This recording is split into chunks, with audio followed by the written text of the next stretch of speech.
법대로 합시다.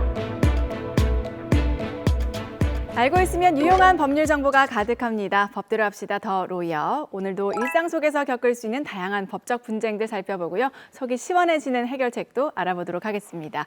자, 오늘 첫 번째 사건 바로 열어볼게요. 어떤 내용인지 화면으로 함께 하시죠. 중국에 있는 업체에 계약 보증금을 돌려받았다면서요. 아니 그러면 내가 준 계약 보증금 4천만 원 돌려주세요. 아니 중국 업체랑 한 계약은 박 사장님이랑 별개인데 그걸 내가 왜 돌려줘야 됩니까?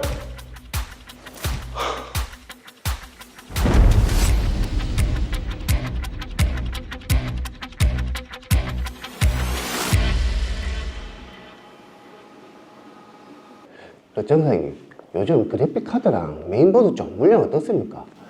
이 중국 쪽이 다 막혔다고 하던데. 예, 막힌 거 맞습니다. 지금 심천 쪽에 공장도 다 밀려가지고 오더 넣어도 최소 6주 걸립니다. 아니 그래도 장사는 해야죠. 아이 단가가 문제인데. 그 개당 10만 원요. 그 9만 원 한다고 하던데요. 아이, 그거는 B급 섞인 거고 제가 가져오는 거는 싹 다 신품입니다. 그 불량률도 0.3% 이내 보장되는 라인이고요.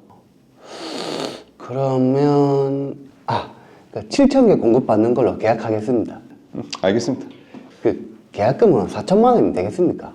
아이, 원래 이 정도 물량이면 한 10%는 받아야 되는데 내 뭐 박 사장님이랑 거래 오래 했으니까 뭐 그렇게 합시다. 아유 감사합니다. 저는 박 사장님께 공급할 중국산 컴퓨터 부품을 확보하기 위해서 중국에 있는 생산업체로부터 부품을 구매하기로 하고 생산업체 부품 구매에 대한 계약 보증금 5천만 원을 지급했습니다. 아이고 정사님, 엄마 커피 한잔 하시죠. 아, 예. 제 1차로 물량 좀 가져왔습니다. 뭐 부품들 보니까 뭐 품질은 진짜 좋은 것 같네요. 아유, 당연하죠. 그래서 말인데 이 물량을 좀 늘렸으면 해서요. 그 7천 개 말고 뭐 한 9천 개로. 알겠습니다. 그러면 그 계약서 새로 작성하시죠. 뭐 그러시죠. 이 계약 내용을 조금 더 구체적으로 적었으면 좋겠는데 이 박 사장님이 대금 지급 의무를 이행하지 않거나 그 밖에 이 계약 위반을 해가지고 계약이 해지될 경우에는 이 박 사장님께 받은 그 계약 보증금 4천만 원은 전부 다 몰수하는 걸로. 아니, 박 사장님 믿는데 이 아무래도 좀 물량이 좀 늘어나다 보니 좀 그렇습니다. 뭐 알겠습니다. 예. 계약서 작성하시죠. 예.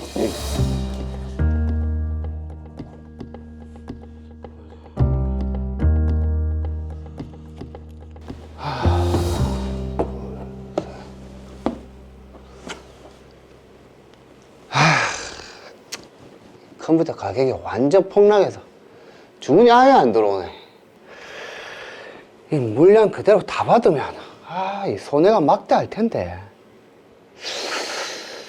이 정 사장한테 계약 한번 해지해달라고 해볼까? 변수가 생기셨네요. 그래, 가보자. 정 사장님, 저 죄송한데 이 부품 공급 계약을 좀 해지할 수 있을까요? 예? 저희 쪽 사정 잘 아시잖아요. 이 주문이 아예 안 들어옵니다. 지금 계속 손해만 보고 있는데 이러다 장사 접어야 될 판입니다. 해지 좀 해주세요. 예, 뭐 알겠습니다. 근데 그 계약 해지하면 제가 중국 업체에 지급한 그 계약 보증금을 못 받는데 그러면 박 사장님도 그 계약 보증금을 못 받는데 그래도 괜찮겠습니까? 그래도 괜찮습니다. 이 계약 계속하는 게 오히려 더 손해입니다. 예, 그럼 뭐 알겠습니다. 뭐 계약 해지하시죠. 감사합니다. 그렇게 저는 그동안 받은 부품 대금을 모두 지급하고 계약 보증금을 돌려받지 않는 조건으로 공급 계약을 해지했습니다. 그런데 그 정 사장하고 계약 해지했지? 그 계약 보증금? 그 안 돌려받는 걸로. 뭐 정 사장도 뭐 중국 생산업체에 그 뭐 계약 보증금 못 건진다고 하니까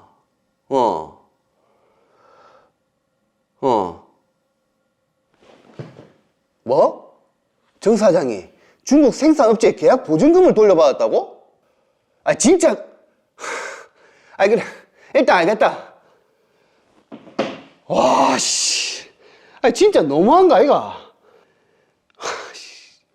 내가 그냥은 못 넘어가지. 아이씨, 정 사장. 중국 생산업체 쪽에서 계약 보증금 돌려받았다면서요?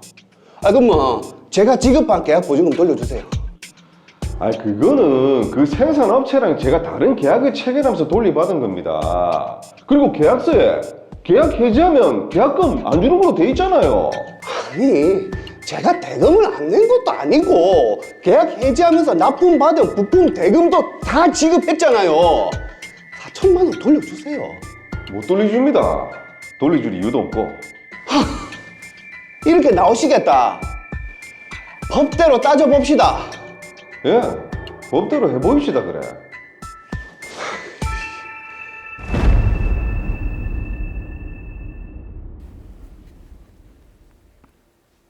네, 컴퓨터 부품 공급 계약을 해지하면서 이 계약 보증금을 두고 분쟁이 발생했는데 두 사람 아주 팽팽합니다. 드라마 마지막에 보시면 아시겠지만 법대로 따져봅시다. 그러기 위해서는 사건부터 정리를 해봐야 됩니다.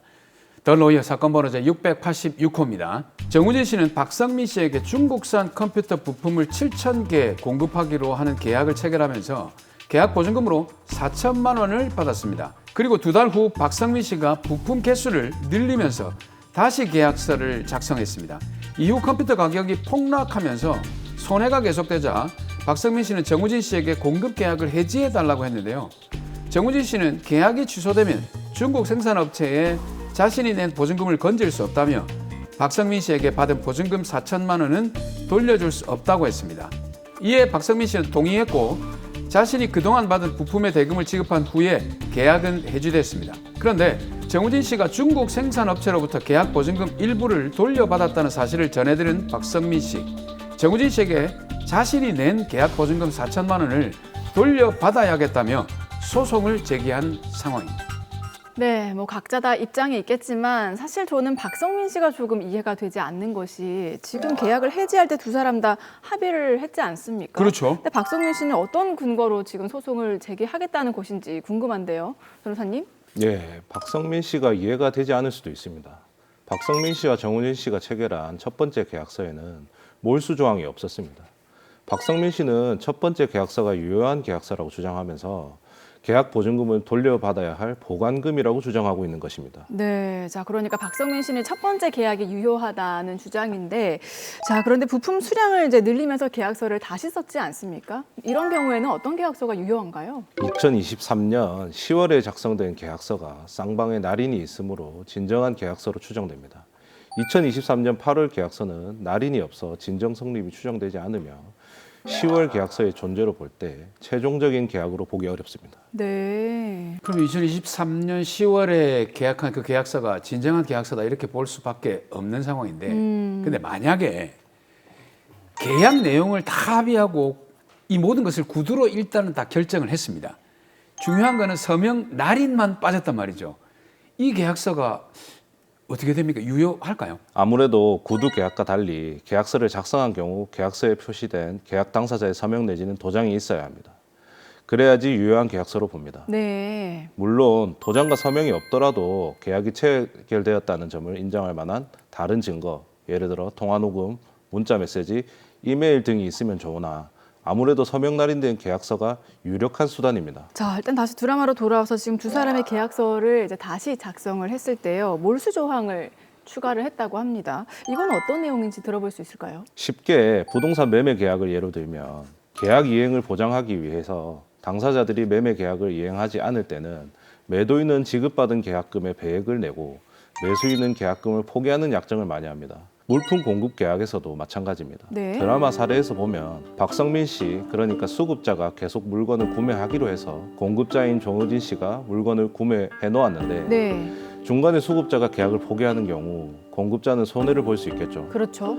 그렇기 때문에 거래 이행을 강제하기 위해서 계약 보증금 몰수 조항을 넣은 것입니다. 그러니까 처음에 건 돈이 위약금에 해당했느냐 아니면 그냥 계약을 하기 위한 보관금에 해당되느냐. 네네. 이게 좀 문제인 것 같은데.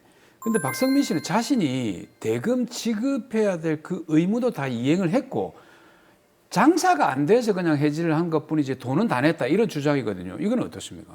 이 경우는 계약 보증금 몰수 조항이 없다고 생각하고 본인이 지급한 계약 보증금을 정상적인 거래가 마쳐진 경우 돌려받는 보증금이라고 주장하는 것으로 보입니다. 첫 번째 계약서가 유효하다고 주장하는 것이죠. 네. 다만 이 경우 박성민 씨가 주장하는 부품 대금을 모두 지급한 것은 당연히 지급해야 할 대금을 지급한 것으로 그것만으로는 계약 보증금 반환을 요구할 수 없을 것으로 보입니다. 네. 자, 그런데 이제 여기서 이제 문제가 됐던 것이 정우진 씨가 지금 중국 생산업체에 자신이 낸 계약 보증금 일부를 돌려받았거든요. 그럼 지금 박성민 씨가 주장하는 것처럼 정우진 씨가 박성민 씨에게 그 계약 보증금의 일부를 돌려줘야 됩니까? 아닙니다. 정우진 씨와 박성민 씨의 계약과 정우진 씨와 중국 생산업체의 계약은 법적으로 완전히 별개의 계약입니다. 계약은 원칙적으로 계약 당사자 사이에만 미치는 것으로 정우진 씨는 계약 보증금을 돌려줄 의무가 없습니다. 네. 특히 이번과 같이 다른 계약을 체결하면서 정우진 씨가 돈을 돌려받은 경우에는 완전히 관련이 없어 보입니다. 근데 제가 이후의 상황을 좀 알아보니까 네. 박성민 씨가 소송을 제기하면서 낸 계약서라고 봤더니 2023년 8월에 계약을 맺은 그 계약서더라고요. 네. 근데 중요한 거는 그때 날인을 안 했지 않습니까? 오, 그 계약서에 정우진 씨의 도장이 날인되어 있는 겁니다. 그러게. 정우진 씨는 처음 계약서엔 도장을 찍지 않았다고 했는데 이게 어떻게 된 일입니까? 아마도 박성민 씨도 두 번째 계약서로 소송을 제기할 경우에 자신이 불리할 수 있다는 것을 스스로 안 것 같은데요. 예. 소송에서 승소하기 위해서 정우진 씨의 도장을 위조했을 가능성이 있습니다. 위조한 거라면 굉장히 중대한 범죄 같은데 처벌받지 않을까요? 네, 맞습니다. 그러한 경우 박성민 씨는 사문서 위조에 해당하여 처벌을 받게 되고 이를 법원에 제출하거나 그 외 다른 방법으로 사용한 경우 위조 사문서 행사죄로 처벌받게 됩니다. 네. 사문서 위조 및 위조 사문서 행사죄는 5년 이상의 징역 또는 1천만 원 이상의 벌금에 처해질 수 있는 무거운 죄입니다. 이야, 형사상 그런 처벌을 받게 된다면 박성민 씨가 제기한 민사소송에도 효력이 미치겠네요. 맞습니다. 계약서가 위조된 것으로 밝혀진 경우에는 박성민 씨에게 민사소송도 불리해질 것으로 보입니다. 첫 번째 계약서가 완전히 효력이 없다는 게 밝혀졌기 때문이고 그리고 박성민 씨의 주장이 신뢰성을 잃어 향후 주장에 힘이 실리지 않을 가능성이 큽니다. 네, 뭐 박성민 씨가 손해를 봤기 때문에 정말 조급하고 뭔가 그런 마음은 이해를 하지만 그래도 계약한 내용은 또 지켜야 되겠죠. 그러니까 그렇죠. 계약이 있는 거고요. 자, 그 공급 계약을 할 때 좀 고려해야 될 상황이나 뭐 주의해야 할 점 같은 게 있을까요? 우선 계약서를 꼼꼼하게 작성하는 것이 좋습니다. 당사자 모두를 위해 계약을 강제하기 위한 조항을 반드시 넣는 것이 좋고 만일 계약을 해지하더라도 해지 계약서를 작성하여 분쟁을 방지하는 것이 좋습니다. 우리나라 정서상 좋은 게 좋은 거라고 계약서를 제대로 작성하지 않은 경우가 많은데요. 그렇죠. 많은 돈이 오가는 계약은 반드시 계약서를 작성하는 것을 추천드립니다. 네. 그리고 드라마 사례와 같은 일이 발생하지 않도록 무효가 된 계약서는 반드시 폐기하셔야 합니다. 그렇습니다. 사실 뭐 상황이 좋을 때는 좋은 게 좋은 건데 그렇죠. 꼭 그렇게 흘러가라는 보장이 없기 때문에 계약서를 좀 꼼꼼하게 작성하라는 말씀 기억을 해야겠습니다. 전 또 지금 본 게 예. 계약서를 보통 시작할 때 계약을 시작할 때 거래를 시작할 때 작성하는 거를 보통 기본으로 생각하는데 네네. 해지 계약서까지 작성을 하려고 그러니까요. 하니까 네. 거래를 마무리할 때도 계약을 하는 게 굉장히 중요하다는 걸 이것도 좀 알게 되네요. 맞아요. 어떻게 생각하십니까? 그것도 맞습니다. 이렇게 복잡한 사건일수록 해지를 깔끔하기 위해서 해지 계약서를 작성하는 것이 좋습니다. 만약에 이런 사건이 법원으로 갔을 때 해지 계약서가 있으면 그 내용을 가지고 바로 판단받을 수 있기 때문입니다. 근데 보통은 해지 계약서를 또 많이 작성을 안 하시지 않나요? 어떤가요? 그거 실제적으로는 좀 그렇습니다. 하지만 이제 해지 계약서도 꼼꼼하게 써야 또 다른 분쟁을 막을 수 있다는 점 여러분 기억해 주시기 바랍니다. 자, 이 사건 마무리해 보겠습니다. 두 사람에게 마지막으로 한마디 더 해주시죠. 네. 일반인의 시각에서 박성민 씨의 주장이 이해가 아예 안 되는 것은 아닙니다. 다만 이번 일의 경우 많은 돈이 걸린 물품 공급 계약이라는 것이 중요합니다. 정우진 씨가 다행히 중국 생산업체와 다른 계약을 체결하면서 손해를 보지 않은 것으로 보이나 사실 정우진 씨도 그 돈을 돌려받기 전에는 박성민 씨와 어느 정도 친한 관계였기에 정우진 씨가 손해를 보더라도 박성민 씨를 위해 손해를 감수한 것으로 보아야 합니다. 정우진 씨의 경우 효력이 없어진 계약서를 회수하지 않아 굳이 일어나지 않을 일을 있게 만들었으므로 다음부터는 계약을 체결할 때 주의할 필요가 있을 것으로 보입니다.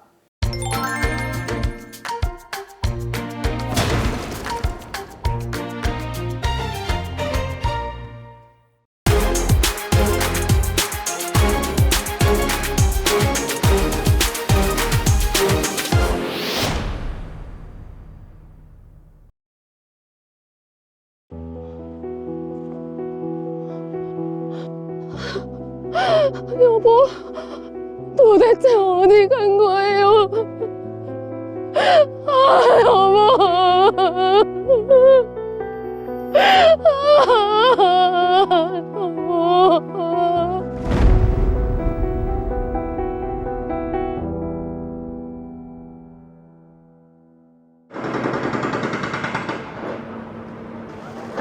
현장은 문제 없죠? 왜 문제가 없겠습니까? 오늘만 해도 발주처에서 벌써 3번이나 전화가 왔습니다. 이번 주까지 타설 확정 안 되면 지체 상금 계산 바로 들어가겠답니다. 그래서요. 무리하면 사고 난다고 제가 이야기는 잘했습니다. 그런데 대표님, 이제는 제 선에서 막는 것도 한계입니다. 김 소장 고생하는 거 잘 압니다. 조금만 더 버텨봅시다. 제가 버틴다고 공사 기간이 늘어납니까? 아니잖아요. 양생 기간을 하나도 안 주고 전 공정을 지금 다 겹쳐놨는데 현장에서는 이거 불가능합니다. 그래도 그때는 그렇게 안 하면 계약이 안 되니까 조금만 더 힘냅시다. 남편은 건설업체를 운영했습니다. 건설 현장 여러 곳을 동시에 진행하며 사업을 확장해 나가고 있었습니다. 여보, 당신 안색이 너무 안 좋은데. 여러 현장이 타이트하게 돌아가니까 신경 쓸 일이 많네. 너무 무리하는 거 아니에요? 회사 키우려면 어쩔 수가 없지. 공사만 잘 끝나면 다 해결되니까 너무 걱정할 거 없다. 알겠어요. 몸 챙겨가면서 일해요. 응? 그래.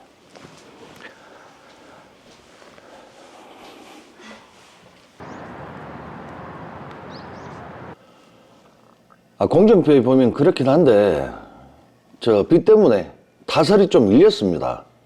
5천 일수는 이미 공기 산정에 반영되어 있잖아요. 다음 주에 인력 보강해서 빨리 진행하도록 하겠습니다. 남편은 공사 시간을 잘못 예상해 너무 촉박하게 잡은 바람에 발주처들로부터 많은 압박을 받고 있었습니다. 게다가 예, 김 소장님. 대표님, 저 그만두겠습니다. 공사가 한창 진행 중인데 그만두면 어떡합니까? 저도 발주처들 때문에 스트레스가 이만저만이 아닙니다. 도저히 못하겠습니다. 죄송합니다. 현장 소장마저 그만두게 됐습니다.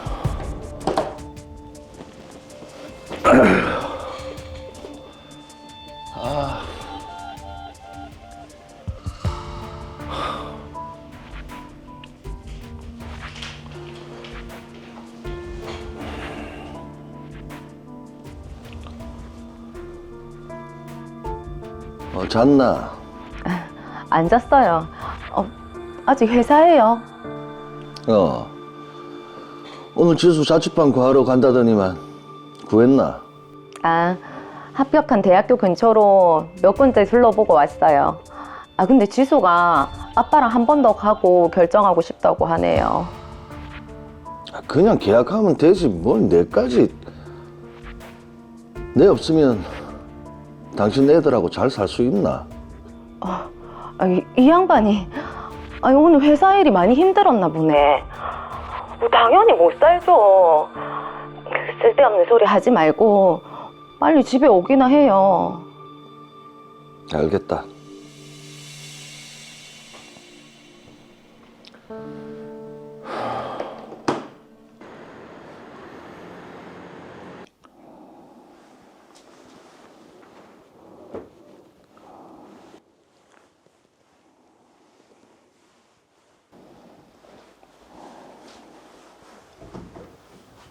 또 회사에 나가시나요?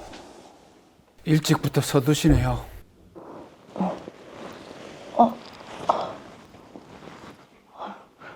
이 사람이 벌써 출근을 했나? 아직 새벽 4시밖에 안 됐는데. 지갑도 두고 나가고. 여보, 벌써 출근했어요. 좀 일찍 나와 보려고. 알겠어요. 그게 남편과의 마지막 통화일 줄은 꿈에도 몰랐습니다.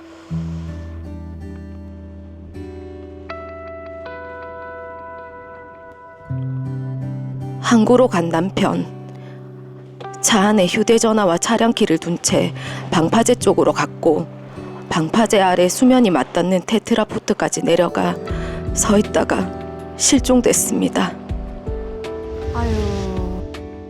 약 한 달 뒤 방파제 근처에서 낚시를 하던 낚시꾼이 남편의 사체를 발견했습니다.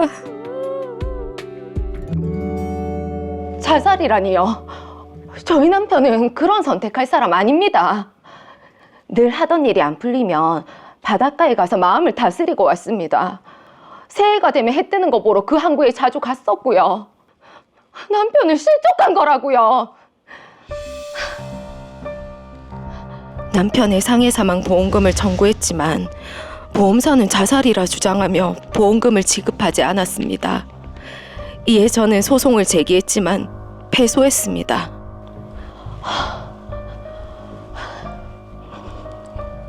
우리 남편 그렇게 세상 등질 사람 아닌데 앞으로 나는 어떻게 살라고. 여보.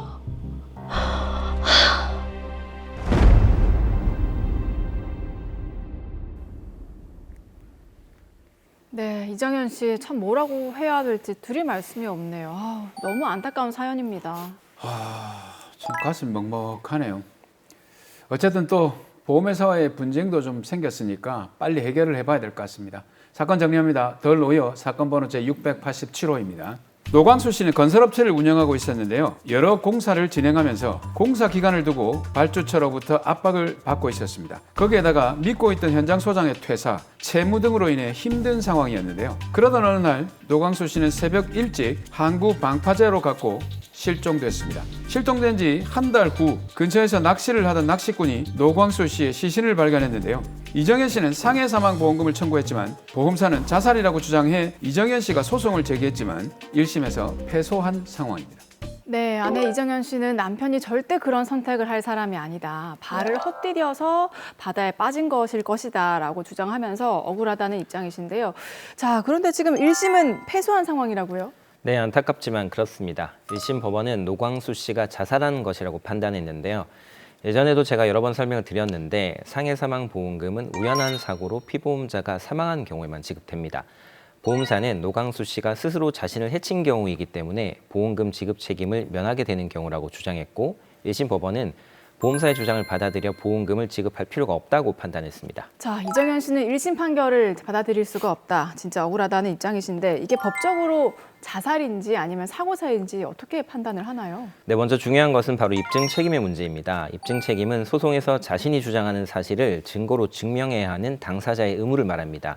이를 다하지 못하면 패소하게 되는 겁니다. 네. 법원이 어떠한 사실관계를 확정하기 어려울 때 누가 불이익을 받을지를 결정하는 중요한 기준이 됩니다. 그러면 지금 드라마 사례와 같은 경우에는 입증 책임이 누구한테 있는 거죠? 네, 기본적으로 보험사고가 발생했다는 부분에 대한 입증 책임은 보험금을 청구하는 쪽에 있습니다. 지금 보험금을 청구하는 쪽이라면은 이정현 씨가 남편이 실족해서 사망했다는 것을 입증해야 되나요? 네, 그렇습니다. 하지만 이런 사건의 경우 법원은 조금은 그 정도를 완화해 주고 있습니다. 네. 이런 경우는 사고의 외형이나 유형으로 보아서 피보험자가 예견하거나 기대하지 않은 과실로 사고의 발생이 가능하다는 점을 합리적으로 수긍할 수 있는 정도로 이를 증명하면 일단 사고의 우연성에 관한 증명을 다한 것으로 봐줍니다. 자, 그럼 변호사님의 그 말씀은 지금 보험사가 자살이라는 부분에 대해서 증명 책임을 져야 한다는 말씀이시네요. 네, 맞습니다. 보험회사는 어떤 사고가 피보험자의 고의에 의해서 발생한 것이라는 점을 일반인의 상식에서 합리적인 의심을 배제할 정도로 명백히 증명해야 보험금 지급 책임을 면할 수 있습니다. 일반인의 상식에서 합리적인 의심을 배제할 정도로 들어도 잘 모르겠습니다. 이게 어떤 내용인지 어느 정도 증명을 해야 되는지를 좀 구체적인 그 설명을 좀 부탁드릴 수 있을까요? 자살의 의사를 밝힌 유서 등 객관적인 물증의 존재가 있다면 명백한 증명이 있다고 볼 수 있습니다. 네. 그러나 유서가 없다고 하더라도 일반인의 상식에서 자살이 아닐 가능성에 대한 합리적인 의심이 들지 않을 만큼 주의 정황 사실을 증명하면 입증 책임을 다했다고 봐서 자살로 판단할 수도 있습니다. 저 듣고 보니까 지금 보험사 측에서 그럼 자살로 주장하고 있는데 보험사 측이 좀 입증하는 게 더 어려울 것 같다는 생각이 드네요. 네, 맞습니다. 쉬운 말로 이건 누가 봐도 자살한 것이다. 네. 이 정도 수준의 증명이 필요합니다. 명백하게. 네. 이야, 누가 봐도 자살이 분명하다는 걸 증명해야 될 정도로 어려운데 1심 판결에는 회사가 승소를 했단 말이죠. 네. 이게 어떻게 된 겁니까? 네, 1심 판결문을 분석해 보니까 재판부는 크게 세 가지 측면에서 이 정도면 자살로밖에 볼 수 없다라고 판단을 했습니다. 첫 번째는 경제적, 심리적 동기입니다. 노광수 씨는 사고 당시 약 2억 원 정도의 대출금 채무가 있었습니다. 또 사고 전날 직장 동료에게 업무 스트레스를 호소했습니다. 네. 그리고 아내인 이정현 씨와의 통화에서도 자신이 없으면 잘 살 수 있냐라는 말을 했는데요. 1심 법원은 빚으로 인한 경제적인 압박과 업무 부담이 겹쳐서 신변을 비관했고 이정현 씨에게 한 말이 사실상의 유언이나 다름없다고 본 것입니다. 네. 자, 첫 번째가 이제 그런 내용들이고 두 번째는 어떤 내용입니까? 네, 두 번째는 사고 당일의 이례적인 행동입니다. 네. 노광수 씨는 새벽에 집을 나서면서 지갑 등 소지품을 전혀 챙기지 않았습니다. 무엇보다 차를 주차한 뒤에 휴대폰과 차키를 차 안에 두고 문도 잠그지 않은 채 바다로 향했습니다. 요즘 사람들이 휴대폰을 자기 몸처럼 여기지 않습니까? 네. 그러네요. 사실 뭐 너무 가지고 다녀서 문제죠. 네. 이런 휴대폰을 두고 차에서 내린 것은 돌아올 생각이 없었던 행동, 즉 세상과의 단절을 의미한다고 법원은 판단을 했습니다. 이야, 그럼 2억 원이라는 채무의 압박, 예. 그리고 평소에 잘 하지 않는 행동. 그러면 이제 나머지 하나는 뭐가 있죠? 네, 세 번째는 현장 상황과 CCTV 영상입니다. 사고 지점 인근에 군에서 운용하는 열상 감시 장비가 방파제 주변을 촬영하고 있었고 여기에 노광수 씨로 추정되는 사람이 찍혔는데요. 법원은 영상 속 인물이 아주 안정적인 자세로 서 있었고 당시 바다 물결도 평온했다고 분석했습니다. 따라서 실수로 발을 헛디딜 상황이 아니었기 때문에 스스로 투신한 것으로 결론을 지었습니다. 네. 자, 변호사님 말씀 들어보니까 또 고개가 끄덕여지는 부분도 있고요. 그렇죠. 노광수 씨가 스스로 그런 선택을 했을 것 같기도 한데, 자, 그런데 이정현 씨는 절대 그럴 리가 없다. 항소하겠다라는 입장이거든요. 1심 판결 어떻게 좀 뒤집을 수 있을까요? 네, 저는 이정현 씨가 항소를 한다면 1심 판결을 뒤집을 수 있을 것 같습니다. 그렇습니까? 그러면 뒤집을 만한 결정적인 뭐 증거나 요소 같은 게 있습니까? 네, 제가 사건을 좀 조사해 봤는데요. 우선 경제적 동기에 대한 재해석이 좀 필요할 것 같습니다. 1심 법원은 2억 원의 빚에 주목했는데요. 사실 노광수 씨는 사고 직전에 사업 확장을 위해서 수억 원의 부동산을 매입했고 대출금을 연체 없이 꾸준히 갚아오고 있었습니다. 네. 전체적인 자산의 흐름을 보면 경제적 요소로 삶을 마감할 결심을 할 정도는 보이지 않습니다. 그리고 자신이 없으면 잘 살 수 있냐는 말이 죽음을 암시하는 것이 아니라 가장으로서의 책임감에 대한 푸념이었다고 볼 여지도 충분합니다. 가만히 생각하니까 저도 뭐 나이가 좀 있다 보니까 가족들이 나 없이 잘 살 수 있을까 그런 의문으로 한 번씩 얘기를 하긴 하는데 근데 저 이거는 좀 그래요. 그러니까 지갑이나 휴대폰을 그 차에 놓고 내린 네. 이거는 어떻게 해석을 해야 할까요? 네, 1심 법원은 휴대폰을 두고 내린 것을 삶에 대한 단절로 봤지만 제가 확인해 보니 노광수 씨는 평소에도 사업 번창을 기원하면서 해돋이를 보러 다니는 습관이 있었습니다. 그런 경우였다면 자신만의 조용한 시간을 방해받지 않기 위해서 휴대폰을 두고 내리는 일도 충분히 가능하다고 생각이 듭니다. 좀 관점을 다르게 생각하니까 또 그렇게 받아들여집니다. 자, 그러면 열상 감지 장비 영상에서 지금 노광수 씨가 안정적으로 서 있었다는 점은 이거 어떻게 반박하죠? 네, 군 감시 카메라 화면에 노광수 씨가 서 있는 모습이 촬영되기는 했지만 사실 테트라포트는 표면이 매우 미끄러워서 사고가 잦은 곳입니다. 당시 새벽 날씨를 확인해 보니 바람이 꽤 강하게 불고 있었습니다. 서 있는 모습 직후에 돌풍에 휘청이거나 발을 옮기다 미끄러지는 것은 순식간에 일어날 수 있는 일입니다. 네. 해경 수사 보고서를 확인해 보니 해경도 실족 가능성을 언급하고 있었습니다. 변호사님 예전에 말씀을 하실 때 대법원 판례를 말씀하셨는데 자살이라는 명백한 증거가 있지 않으면 보험금을 지급해야 된다 이렇게 말씀하셨거든요. 네, 그렇습니다. 의심스러운 사정은 있지만 그것만으로 자살이라고 단정할 수 없다는 것이 우리 법원의 태도입니다. 항소심에서는 이러한 입증 책임의 법리를 잘 파고들어서 망인의 삶을 입체적으로 조명한다면 1심과는 다른 결론을 기대해 볼 수 있겠습니다. 네, 그렇습니다. 사실 뭐 하루아침에 남편과 이별을 하고 얼마나 참 슬프겠습니까? 그렇죠. 근데 남편이 뭐 자살이라고 하면은 그 마음이 정말 무너져 내릴 것 같거든요. 그리고 사실 뭐 일반인 입장에서 봤을 때 누가 봐도 자살이다, 합리적 의심이 불가능하다 이래야 되는데 이 정도 합리적 의심이 가능하다면 충분히 싸워볼 만한 것 같아요. 맞습니다. 희망적인 좀 기대를 해볼 수 있을 것 같습니다. 자, 그런 의미에서 마지막으로 이정현 씨께 한마디 해주시죠. 네, 1심 판결에 많이 실망하셨을 것 같습니다. 하지만 제가 사안을 봤을 때 오히려 자살이 아닐 가능성이 더 많아 보입니다. 오늘 제가 짚어드린 부분을 잘 감안하셔서 꼭 항소심을 진행해 보시기 바랍니다.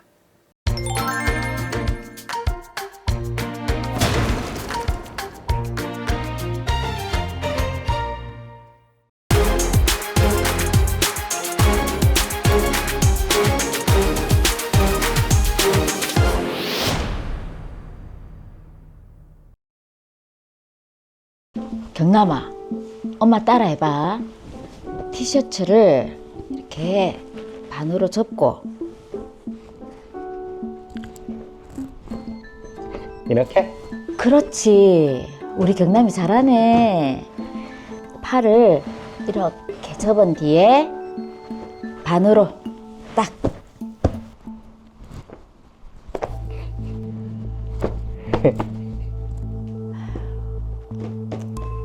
고등학교 때 그 사고만 아니었으면. 엄마, 이렇게? 아유, 우리 아들 잘한다. 자, 이것도 해보자. 요것도 이렇게 해서 엄마 아까 시킨 대로.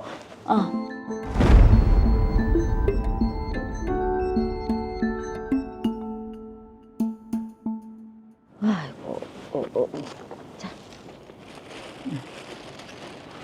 자, 오늘은 여기부터 조합 다리까지 환경 정화 활동을 하는 걸로 하겠습니다.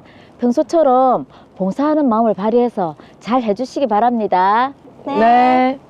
경남아, 엄마랑 가자. 응, 엄마. 저는 평소 아들과 함께 봉사활동을 다녔습니다. 사회 적응 수준이 7살인 아들을 위해 시작한 일이었죠. 아들은 봉사활동을 하며 큰 기쁨을 느꼈고 종종 저 없이도 봉사활동을 나가곤 했습니다. 그런데 예, 통장님. 제가 오늘 몸살이 너무 심해서 양로원 봉사를 못 갈 것 같네요. 예.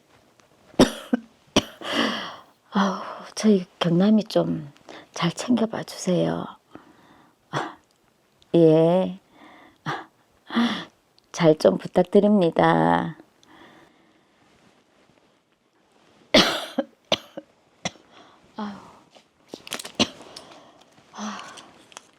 경남이 혼자 나가서 괜찮을까요? 룰루랄라, 룰루랄라. 잘하고 있는데요. 와, 깨끗해졌다. 너무 열심히 했나? 배가 고프네. 엄마가 이걸로 편의점 가라고 했지? 좋아, 가보자.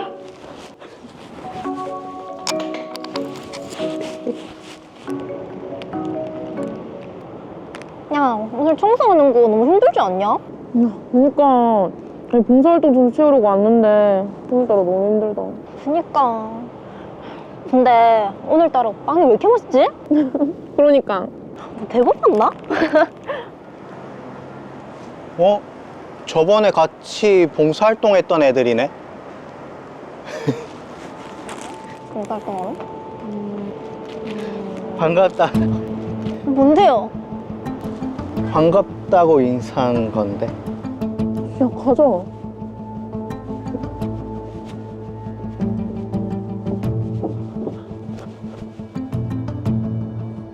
야, 근데 우리 이거 성추행 당한 거 아이가? 맞지? 나 진짜 기분 나빴다. 야, 우리 이거 신고하자, 신고. 여보세요? 경찰서죠? 제가 성추행을 당해가지고요.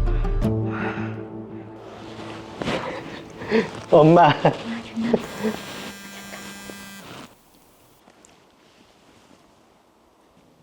네? 저희 아들이 성추행을 했다고요? 아, 그럴 리가 없는데. 경남아.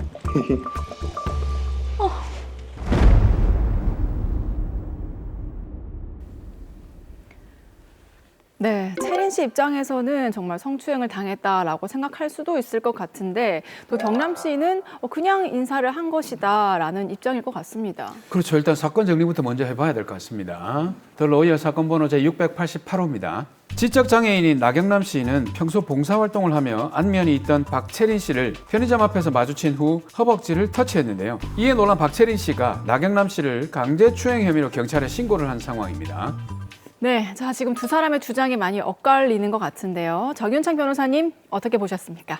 네, 여기서는 강제추행죄 성립 여부가 쟁점이 될 것으로 보이는데요.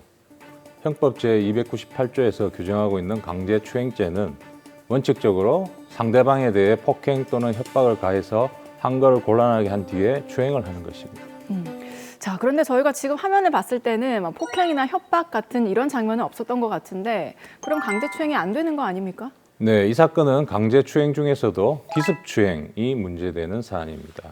기습추행은 강제추행의 한 형태로서 폭행행위 자체가 추행으로 인정되는 경우를 말합니다.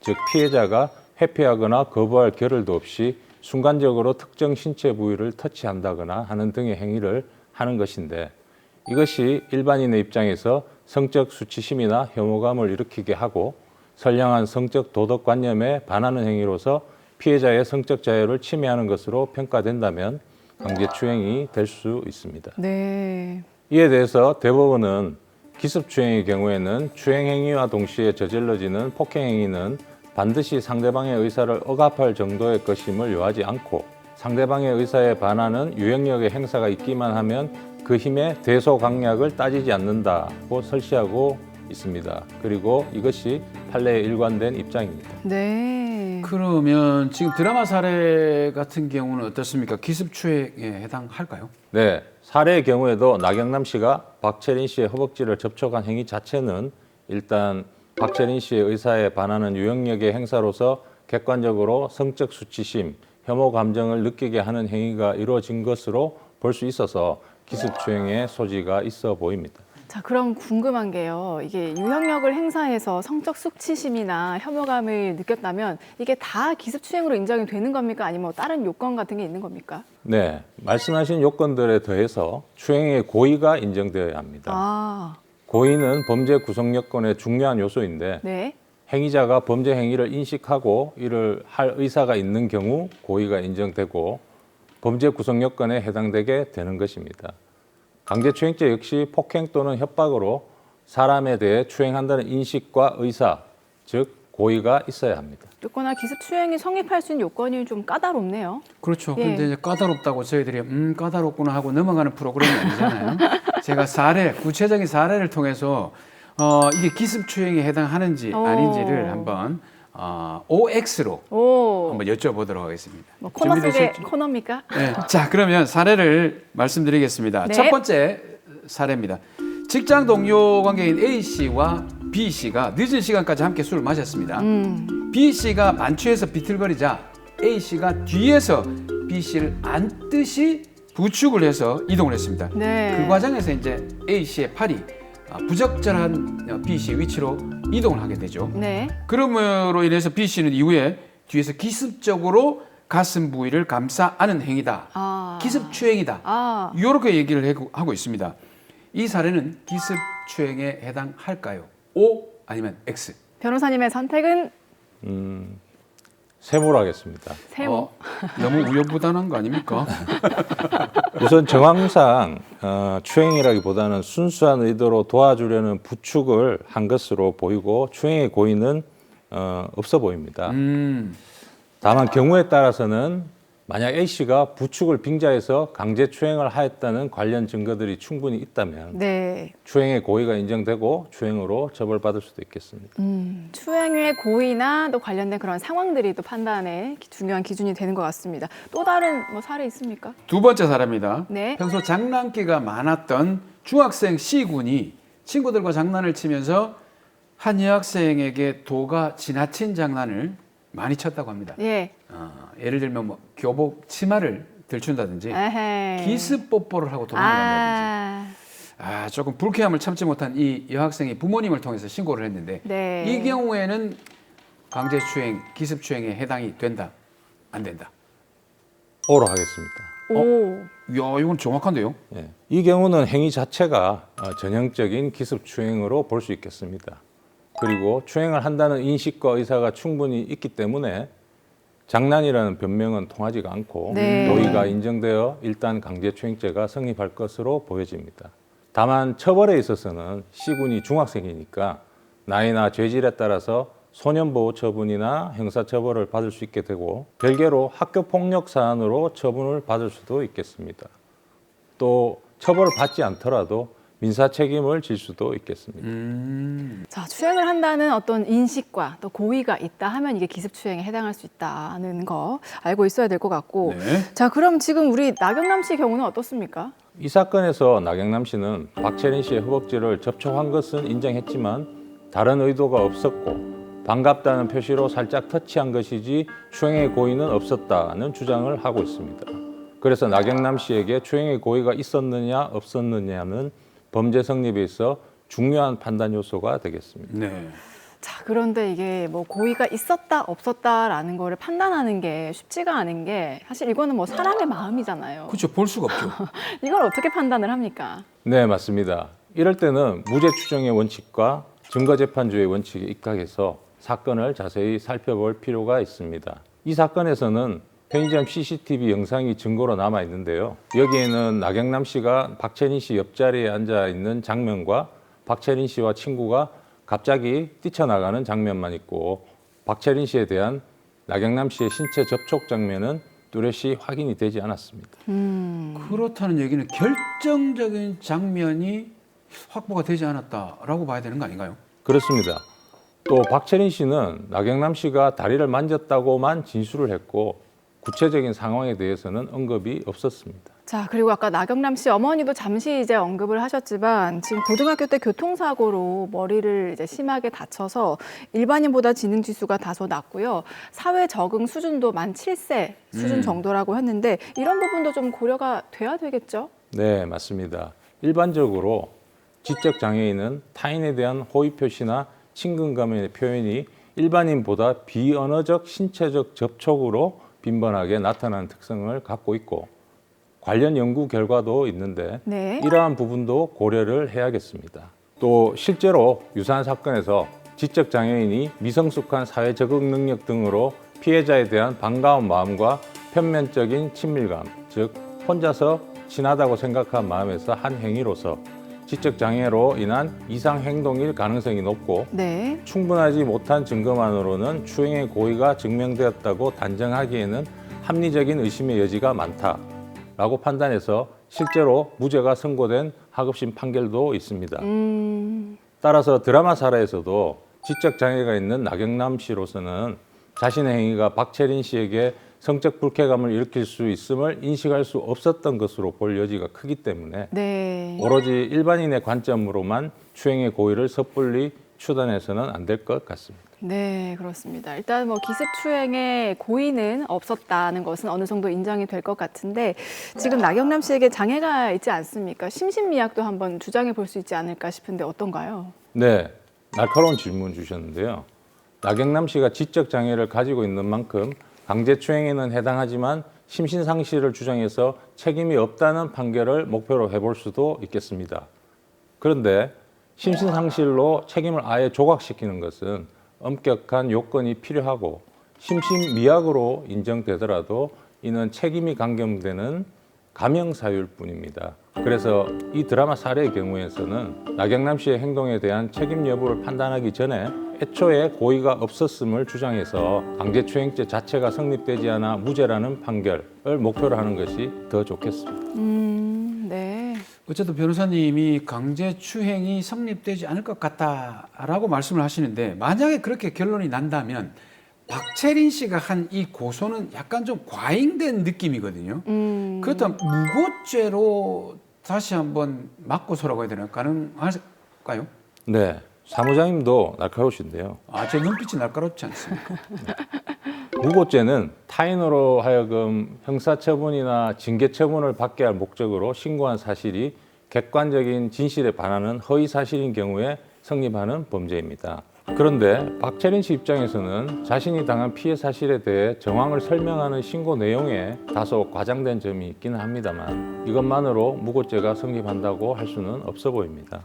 그리고 나경남 씨에게 무죄 판결이 내려진다고 해서 그 자체만을 근거로 삼아 바로 박채린 씨의 신고 자체를 허위로 단정할 수도 없겠습니다. 네. 다만 구체적인 사실관계에 따라서 결론이 달라질 수는 있겠습니다. 그러게요. 채린 씨가 뭐 어떤 목적이 있어서가 아니라 불쾌감을 느껴서 이제 고소를 한 거기 때문에. 그렇죠. 불쾌감은 느꼈는데 네. 행위를 한 사람은 고의가 없었고. 그렇죠. 이게 참 묘한 상황이네요. 자, 마지막으로 시청자분들께도 한 말씀 남겨주시죠.